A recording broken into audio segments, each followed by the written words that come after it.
నివాలో మరో భారీ ముందడుగు పడింది. రాయలసీమను సాగుసీమగా మార్చేసింది. బన్కచర్ల ప్రారంభానికి ముందే సీమను సస్యశ్యామలం చేసే చర్యలకు ఏపీలో కూటమి అధినేత చంద్రబాబు ప్రత్యేక చర్యలు చేపట్టారు.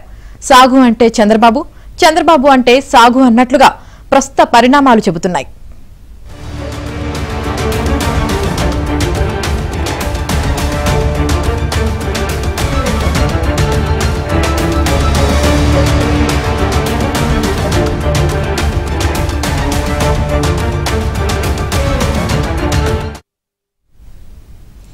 నలభై టీఎంసీల కృష్ణా జలాలను రాయలసీమకు అందించాలనే చిరకాల స్వప్నాన్ని సీఎం చంద్రబాబు సాకారం చేశారు. కేవలం 120 రోజుల్లోనే హంద్రీనీవా కాలువ విస్తరణ పనులు పూర్తి చేసి నీరు విడుదల చేశారు. హంద్రీనీవా కాలువలో కృష్ణమ్మ పరవళ్లు తొక్కుతోంది. రైతుల ప్రయోజనాలను దృష్టిలో పెట్టుకుని ముఖ్యమంత్రి చంద్రబాబు చేపట్టిన బృహత్తర కార్యక్రమానికి సీమ ప్రజలు కృతజ్ఞతలు తెలియజేసుకుంటున్నారు.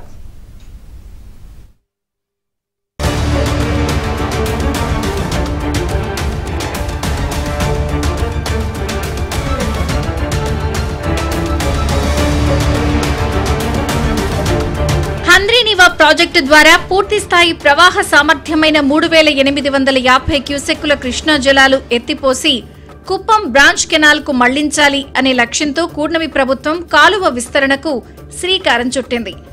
నంద్యాల జిల్లా నందికొట్కూరు మండలం మల్యాల ఎత్తిపోతల పథకం నుంచి అనంతపురం జిల్లా జీడిపల్లి రిజర్వాయర్ వరకు ప్రధాన కాలువ విస్తరణ బ్యాలెన్స్ పనులు ఫేజ్ 1 కింద 695 కోట్లతో చేపట్టారు.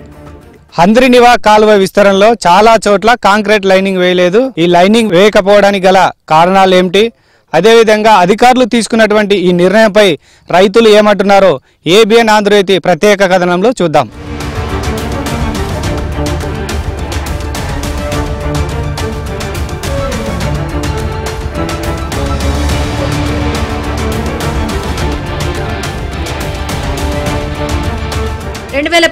నుంచి 19 మధ్య చంద్రబాబు ముఖ్యమంత్రిగా ఉన్నప్పుడు ఈ పనులు ప్రారంభమయ్యాయి. జగన్ హయాంలో మూలన పడి మళ్లీ ఇన్నాళ్లకు పూర్తయ్యాయి.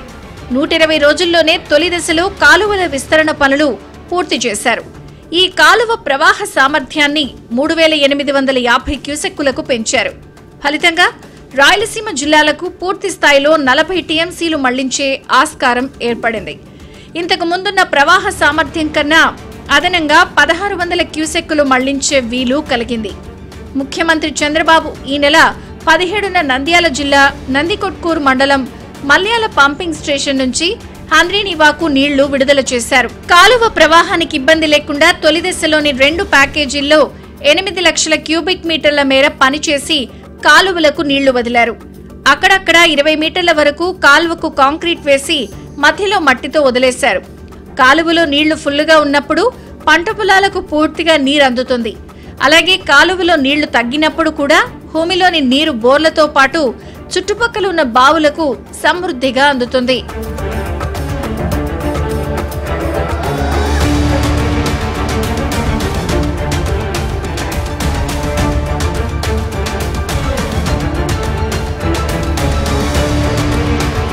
కాలువ విస్తరణ అంటే మొదటి నుండి చివరి వరకు కాంక్రీట్ లైనింగ్ వేస్తారని అన్నదాతలు ఆందోళన గురయ్యారు. అయితే రైతుల ప్రయోజనాలను దృష్టిలో పెట్టుకుని కూటమి ప్రభుత్వం చాలా చోట్ల కాంక్రీట్ లైనింగ్ వేయకుండా వదిలేసింది. దీనివల్ల భూగర్భ జలాలు పెరిగి బోర్లు రీఛార్జ్ అవుతున్నాయి. రైతులు చీకు చింత లేకుండా బోర్లలో నుంచి నీళ్లు పంటలకు పారిస్తూ సంతోషంగా ఉన్నారు. అయితే కాలువ విస్తరణ పనులు పూర్తి చేయకుండానే సగం పనులు పూర్తి చేసి సీఎం చంద్రబాబు పబ్లిసిటీ కోసం, కమిషన్ల కోసం నీళ్లు విడుదల చేశారని వైసీపీ శ్రేణులు విమర్శించాయి. మొదటి నుండి చివరి వరకు కాంక్రీట్ లైనింగ్ వేస్తే నీరు భూమిలోకి ఇంకదు. దీనివల్ల చుట్టుపక్కలుండే బోర్లు, బావులు, చెరువులకు నీట ఊట ఆగిపోతుంది.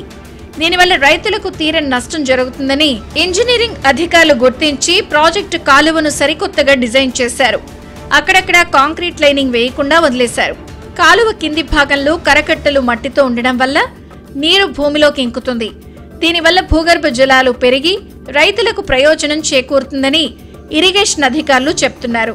శ్రీ నారా చంద్రబాబు నాయుడు గారు ఎంతో దూరపు దృష్టితో, ముందు చూపుతో ఈ మట్టి కట్టలు ఎప్పుడైతే బలంగా దృఢంగా నిర్మించినటివి ఉన్నాయి ఇక్కడ మనం గమనించవచ్చు. ఎందుకంటే ప్రతిదీ కూడా సిమెంట్ బెడ్తో మనం కాలువ నిర్మించినట్లయితే మనకు పక్కనే ఉన్న పంట పొలాలకు సాగునీరు అందడంలో కానీ ముఖ్యంగా అతి ముఖ్యంగా మరీ ముఖ్యంగా భూగర్భ జలాలు పెంచడానికి దోహదం చేయడానికి ఎప్పుడైతే మట్టి కట్టలు ఉన్నాయో మట్టి కాలువలు ఉన్నాయో భూగర్భ జలాలు బాగా పెరుగుతాయి అనేది అందరికీ జగమెరిగిన సత్యమే. హంద్రీనివాస్ సుజల స్రవంతి ద్వారా నీళ్లు వదలడం వలన ఇక్కడ ఈ ప్రాంత ప్రజలకు బోరు బావులకు వాటర్ అందేది కాదు. ఇది స్టార్ట్ అయిన నుంచి 2014 నుంచి ఈ రోజుటి వరకు ఇక్కడి ప్రజలకు భూగర్భ జలాలు పెరిగి రైతులకు వాటర్ సపరేట్గా బోర్లు బారడం వలన ఇక్కడి రైతులు పంటలు పండించుకోనీకే చాలా అనువుగా ఉంది. దీని వలన రైతులు చాలా చంద్రబాబు సార్ గారికి రుణపడి ఉన్నారు. ఇది ఒక 40 మీటర్లు అట్లా సిమెంట్ వాళ్ళు వదిలేసడం వల్ల కానీ భూమిలో ఇంకుకపోయి భూగర్భ జలాలు బోర్లకు రావడం వలన ఇక్కడ ప్రజలకు చాలా ఉపయోగకరంగా ఉంది. ఈ హంద్రీనివా మల్లెల ఎత్తిపోతల పథకం ద్వారా ప్రజలకు ఎంతో మేలు చేకూరుతుంది. అంతేకాకుండా ఈ మట్టి కట్టలు వేయడం వలన బోర్లలో బావుల్లో నీళ్లు బాగా పెరిగినాయి. ఈ విధంగా చేయడం చంద్రబాబు గారికి మన గవర్నర్ ముఖ్యమంత్రి చంద్రబాబు గారికి మనం ఎప్పుడైనా రుణపడి ఉంటాము.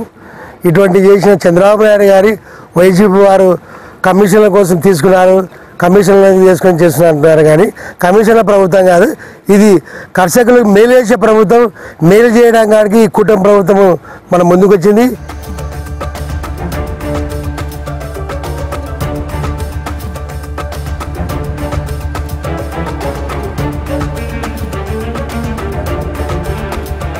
సాగునీటికి ఇబ్బందులు లేకుండా చేసిన కూటమి ప్రభుత్వానికి రైతులు ప్రత్యేక ధన్యవాదాలు చెప్తున్నారు. దీనికి తోడు అక్కడక్కడ తూములు ఏర్పాటు చేస్తే బాగుంటుందని రైతులు ప్రభుత్వాన్ని కోరుతున్నారు. రాయలసీమ రైతుల ప్రయోజనాలను దృష్టిలో పెట్టుకుని కూటమి ప్రభుత్వం తీసుకున్నటువంటి నిర్ణయం పైన కూడా రైతులు హర్షం వ్యక్తం చేస్తున్నారు. కాలువ వెడల్పు పనులను 90% పూర్తి చేస్తే అందులో మట్టి పనులు 90% కాగా లైనింగ్ పనులు కూడా 50% కూడా కంప్లీట్ అయినటువంటి పరిస్థితి. మొత్తం మీద కూటమి ప్రభుత్వం తీసుకున్నటువంటి నిర్ణయం వల్ల భూగర్భ జలాలు పెరిగి మెట్ట ప్రాంతాల్లో కూడా పంటలు పండించుకునేటువంటి అవకాశాలు కనిపిస్తున్నాయి. కెమెరా పర్సన్ రాజశేఖర్తో సుంకన్న, ఏబిఎన్ ఆంధ్రజ్యోతి, కర్నూలు.